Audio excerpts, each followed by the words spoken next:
Alamin naman natin ang mga kaganapan sa mundo ng international sports scene. Sa report na si May Justin Ilano.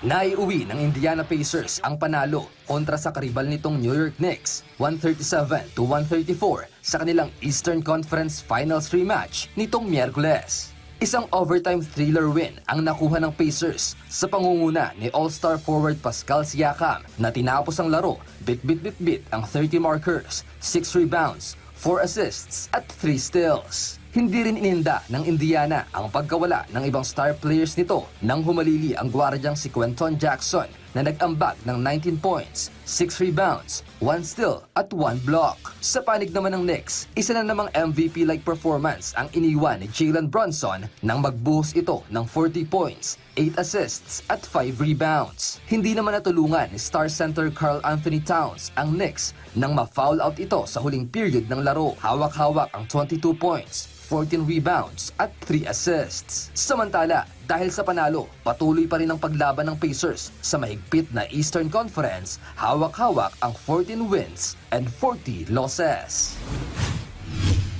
Sa basketball pa rin, hindi makakasali sa gaganaping NBA All-Star Game Los Angeles si Golden State Warriors superstar guard Stephen Curry matapos ang iniinda nitong injury sa kanyang kanang tuhod. Yan ang opisyal na inanunsyo ni Warriors head coach Steve Kerr sa isang post-game presser kung saan sinabi nitong magagarahe ang 37-year-old sa mga laro nito kontra Memphis Grizzlies at San Antonio Spurs dahil sa isang kondisyon na kung tawagin ay runner's knee o patellofemoral pain syndrome. Matatandang ito na ang ikalabing-4 na laro na uupuan ni Curry kung saan kasalukuyan itong nag-average ng 27.2 points per game, ang 5th highest per game total sa kanyang 17-year career. Samantala, nakatakdang pumalit sa pwesto ng dating unanimous MVP si Toronto Raptors forward Brandon Ingram kung saan nag-average ito ng 22 points, 5.8 rebounds at 3.7 assists, dahilan para mapili sa kanyang ikalawang All-Star appearance.